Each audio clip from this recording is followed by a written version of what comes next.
Well, I grew up to be a big, strong Texas Jumbo Forever guitar pick just like you. It doesn't matter how big you are, son. It matters what you're made of. We were brought right here to America to be handmade by Luther R.S. Paul. He's an expert in exotic woods. Any other questions, Jazzy? Yeah, why did Aunt Babinga get mad because you gave her crabs on her birthday?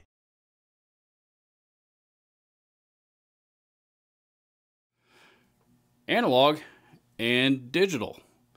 What exactly do these terms mean?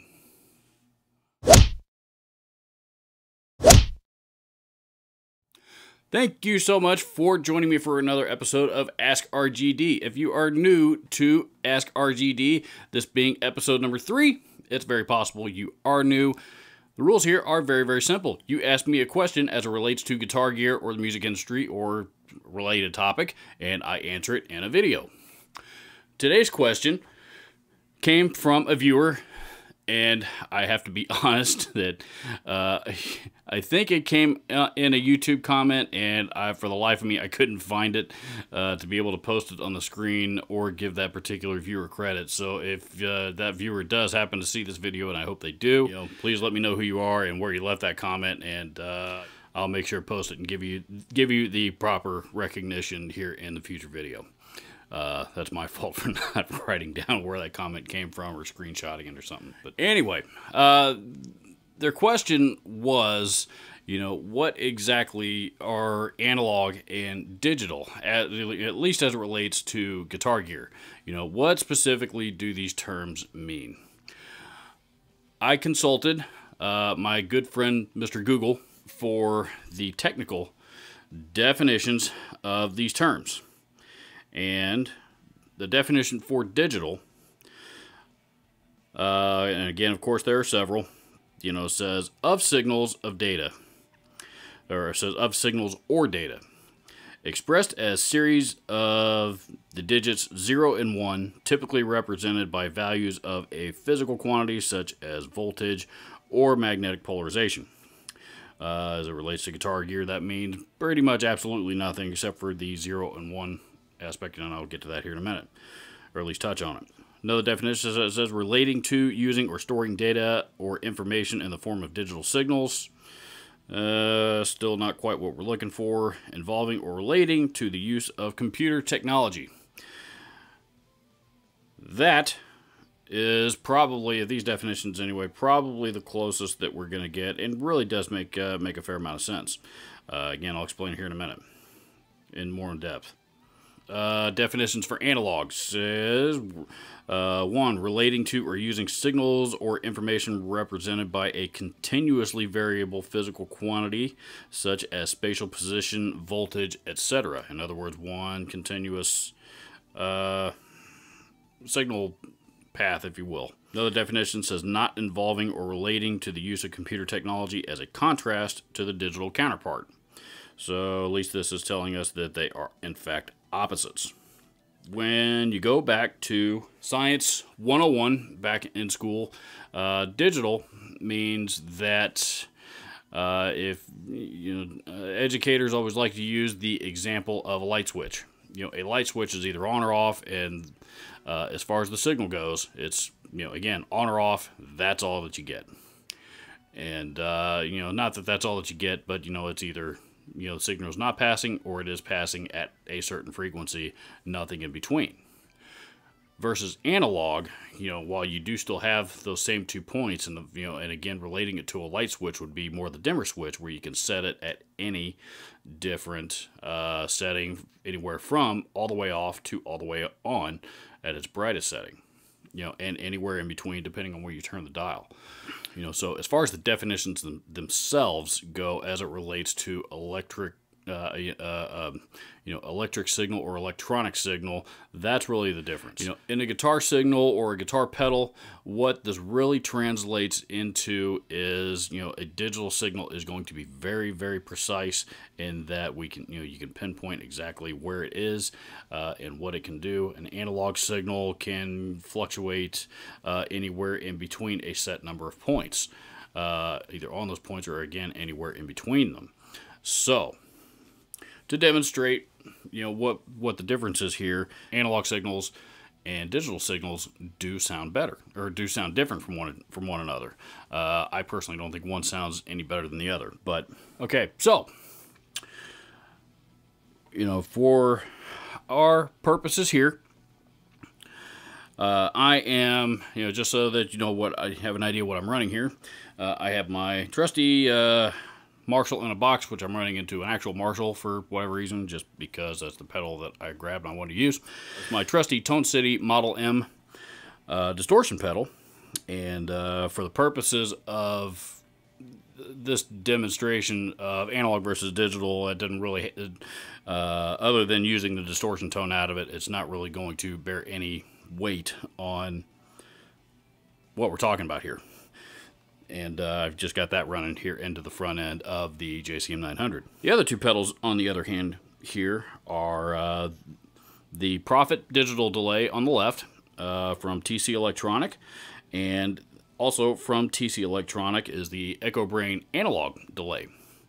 Now, these two pedals are, both came out at the same time, out of the same series, what I call the TC Electronic Smorgasbord series.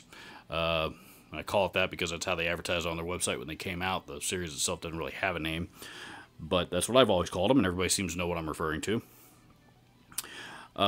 Basically, both of them true bypass. Both the settings on each are set pretty close to the same positions on each knob. The actual sound of the delay settings are going to be pretty close as well.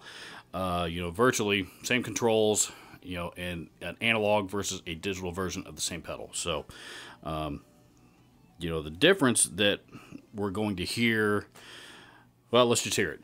Here is my clean tone all by itself.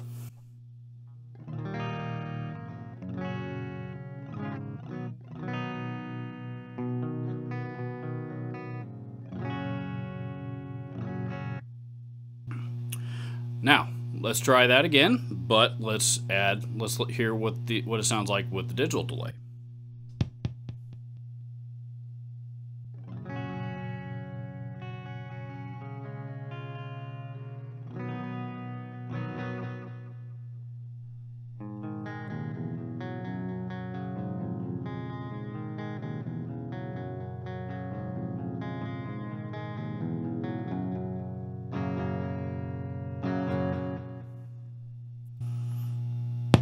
Here's the same thing with the analog delay.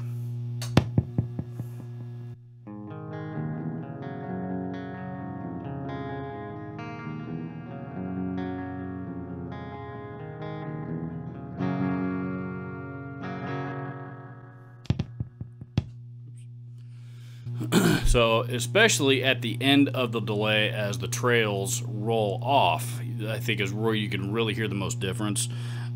The trails on the analog delay tend to warm up and dirty up, even just a little bit again as they trail off, whereas the digital delay remains bright and very bright and very clean, and the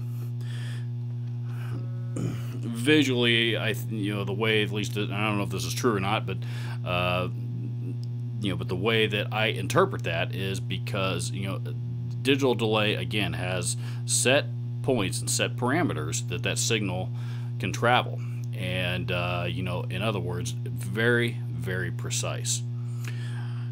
Analog delay, on the other hand, has those same sets of points, but also any amount of variation in between them, and again allows for a lot of variation and a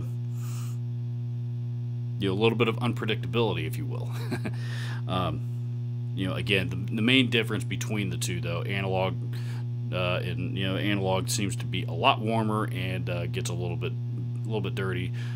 Digital stays clean, maintains the tone, that bright, clean tone very, very well. Let's try it with an even cleaner signal and try it on the piezo pickup of the Majesty and listen to it again. And here's my dry signal.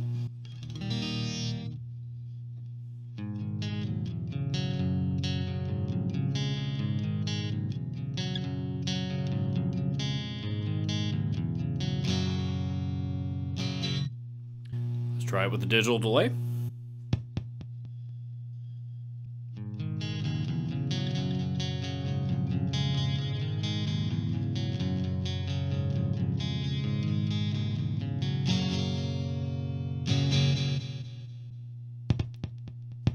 Versus analog.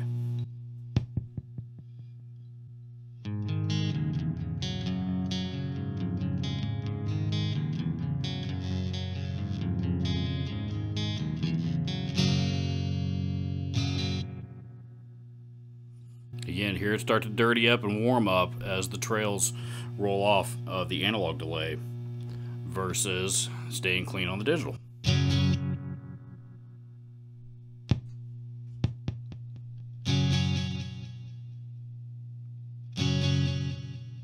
Maintaining the character of the original guitar tone.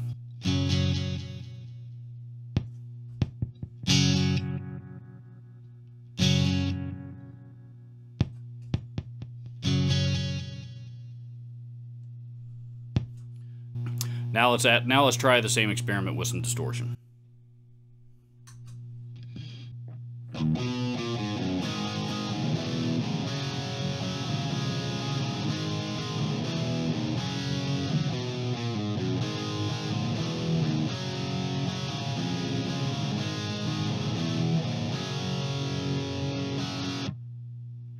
Here's with the digital delay.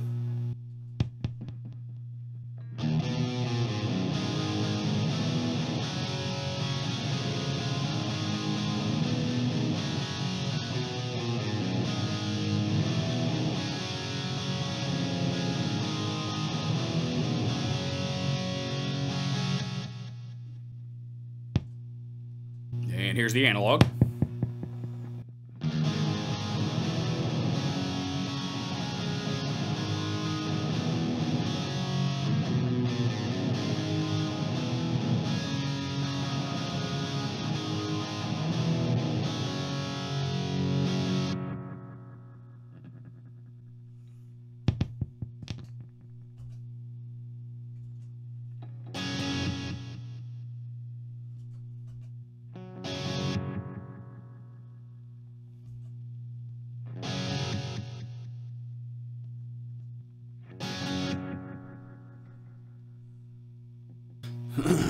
It's kind of interesting to me because, analog delay, just because of the characteristics of the sound itself. To me that sounds like an old horror movie or something from the 50s. Sound effects or something, that they would have tried to, something that they would have added some delay to, a sound effect of some kind, that a real spacey type of sound that you would find in those movies. Certainly back then, of course, would have been an analog delay, versus a digital delay. Again, very precise, very clean, preserving the sound of the original signal.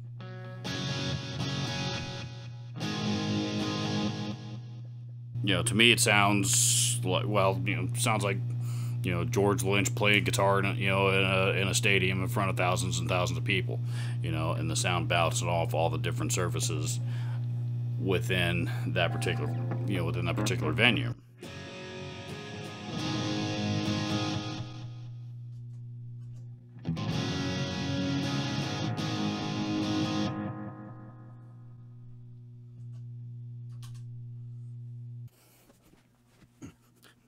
As Zoe comes in here to join us. Now, as far as things like, choosing the right gear for your guitar rig, for your pedal board, for, whatever it may be, does it, the fact that it has an analog signal versus a digital signal going to make any difference? In most cases, probably not. Certainly, not as far as I have never once bought a single pedal based on whether or not it was digital or analog. And as in the case of delay, I happen to prefer digital delay because I like the cleanliness. I like how it stays clean. I like, how it maintains the original guitar signal that I'm sending into it. again, just my personal preference. A lot of people prefer analog delay because of, you know, the added warmth that it gives you. Again, particularly as the delays trail off. Now, here's the big debate. Is one better than the other? No. In short, if you really want to know what, you know, as it relates to guitar tone, what the terms digital and analog mean, they are simply buzzwords. That's all they are. You know, they are words that, you know, yes, they have meaning. Yes, they describe a particular type of signal as it relates to guitar gear. You know, but the truth is, if it sounds good to you, that's what matters. You know, if it sounds good to you, if it fits the purpose that you're trying to do with it, that's what I personally try to pay attention to, not whether or not it's analog versus digital or one or the other, or, you know, any of that stuff. So, you know, the other thing with the analog effects is they do tend to be noisy. Another reason why I probably like digital effects better. So, you know, to the viewer that submitted this question, thank you so much for doing so. I actually enjoyed making this video quite a bit. This was very enlightening for me because I've owned both these pedals for quite some time, and I've never actually gotten a chance to demo them side by side before like this. This is very, very enlightening and a kind of neat little experiment for me. So, if you found this video at all informative, by all means, please consider hitting the subscribe button, and don't forget to click the bell icon right next to it so that you don't miss out on future content of this channel. I will post links to all the gear used in this video, as well as any other pertinent links down in the description, as always. And, you know, last but not least, you know, Ask RGD is all about answering your questions. So please do not hesitate to leave a comment down below with your question. If you would not like to leave it on a public forum, you are more than welcome to use the other forms of communication, such as email, Facebook Messenger, and the contact form on the website down in the also down in the description, where you can find those links. And last but not least, many of you have asked me if I actually have a Patreon account set up. And I did once upon a time, and didn't really do much with it, and kind of forgot about it. And but now the answer is yes, and it is right there on the screen below you. Should you care to support this channel even more than you find viewers and subscribers already do. So, thank you so much for watching. I will look for your questions to answer on the next episode of Ask RGD. Au revoir.